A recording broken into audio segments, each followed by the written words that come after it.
Daniel, capítulo 14.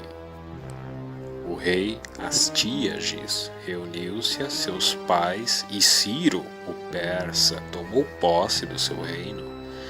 Daniel vivia na intimidade do rei e era o mais honrado entre os seus amigos. Ora, os babilônios tinham um ídolo chamado Bel, em honra do qual eram consumidas diariamente 12 ártabas de flor de farinha, 40 ovelhas e 6 metretas de vinho. Também o rei o venerava e ia diariamente prostrar-se diante dele. Daniel, porém, prostrava-se diante do seu Deus. Disse-lhe um dia o rei: "Por que não te prostras diante de Bel?" E ele respondeu: "Eu não adoro ídolos feitos por mão humana, mas sim o Deus vivo que criou o céu e a terra e tem o senhorio sobre toda a carne." Perguntou-lhe então o rei: "Não te parece que Bel seja um Deus vivo? Acaso não vês tudo que ele come e bebe dia por dia?" Retrucou Daniel a rir: "Não te enganes, ó rei. Por dentro ele é de barro e por fora é de bronze. E jamais comeu ou bebeu alguma coisa." Encolerizado, o rei fez chamar seus sacerdotes e lhes disse: "Se não me disserdes quem é que consome essas provisões, morrereis. Ao contrário, se provardes que é Bel que as consome, será Daniel quem morrerá, pois ele blasfemou contra Bel." Disse Daniel ao rei: "Seja feito segundo a tua palavra." Ora, os sacerdotes de Bel eram em número de 70, sem contar as mulheres e as crianças. O rei dirigiu-se então com Daniel ao templo de Bel. E os sacerdotes de Bel disseram: "Vê, nós vamos sair daqui. Tu, porém, ó rei, oferece os manjares e apresenta o vinho misturado. Fecharás depois a porta, lacrando-a com teu sinete, quando vieres amanhã cedo. Se não constatares que tudo foi consumido por Bel, morreremos nós. Caso contrário, é Daniel quem morrerá por estar mentindo contra nós." Falavam eles com tal leviandade porque haviam feito uma entrada secreta debaixo da mesa. Por ela introduziam-se diariamente e surrupiavam as coisas. Sucedeu então que eles saíram e o rei depositou os alimentos diante de Bel.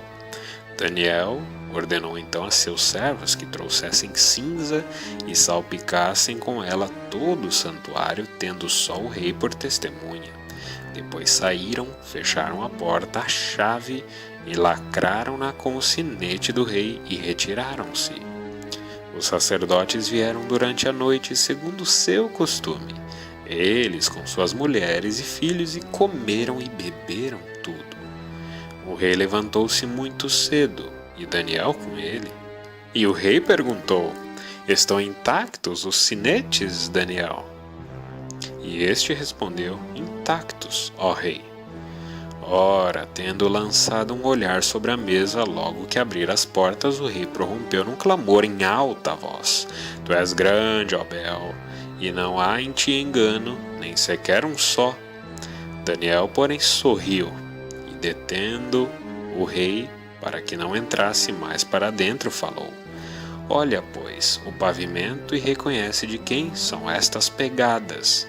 E o rei disse: "Eu vejo pegadas de homens, de mulheres e de crianças." Encolerizado, o rei mandou então prender os sacerdotes com suas mulheres e seus filhos, os quais lhe mostraram as portas secretas por onde entravam e consumiam o que estava sobre a mesa. E o rei mandou-os matar, enquanto entregou Bel ao arbítrio de Daniel. Este o destruiu, assim como ao seu templo.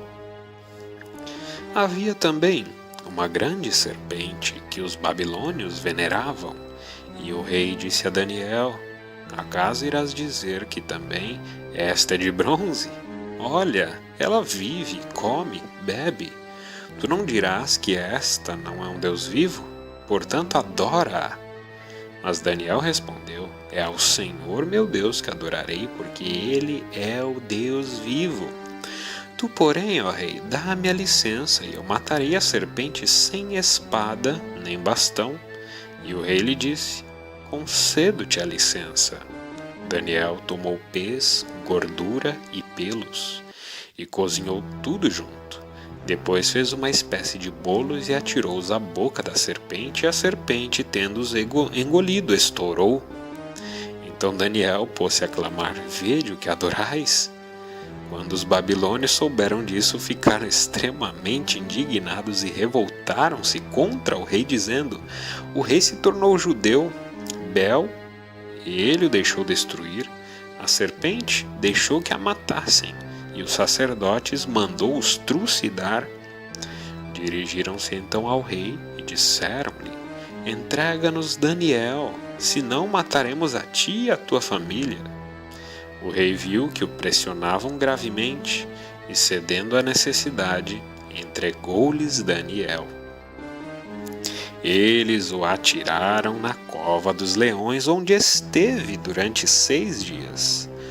Ora, havia na cova 7 leões, aos quais se davam diariamente 2 corpos e 2 ovelhas. Então, porém, não se lhes deu nada, a fim de que devorassem Daniel. Entretanto, o profeta Abacuque estava na Judéia. Ele havia acabado de cozinhar um caldo e de colocar pães em pedaços numa cesta, e se dispunha a ir ao campo a fim de os levar aos ceifeiros. Disse então o anjo do Senhor a Abacuque: leva a refeição que tens até Babilônia, a cova dos leões, para Daniel. Retrucou Abacuque: Senhor, nunca vi Babilônia e não conheço essa cova. Mas o anjo do Senhor, segurando pelo alto da cabeça, transportou pelos cabelos até Babilônia, à beira da cova, na impetuosidade do seu espírito. Gritou então Abacuque, dizendo: Daniel, Daniel, toma a refeição que Deus te enviou. E Daniel disse: tu te recordaste de mim, ó Deus, e não abandonaste os que te amam. Depois, levantando-se, Daniel comeu. Entretanto, o anjo do Senhor imediatamente reconduziu Abacuque ao seu lugar. No 7º dia, o rei veio chorar Daniel. Chegou à beira da cova e olhou, e eis que Daniel estava sentado tranquilamente. Clamando então com voz forte, exclamou: Tu és grande, ó Senhor, Deus de Daniel, e não há outro além de ti, e mandou retirá-lo. Quanto aos culpados pelo perigo em que incorrera, ele os fez precipitar na cova, e foram devorados num instante diante dele.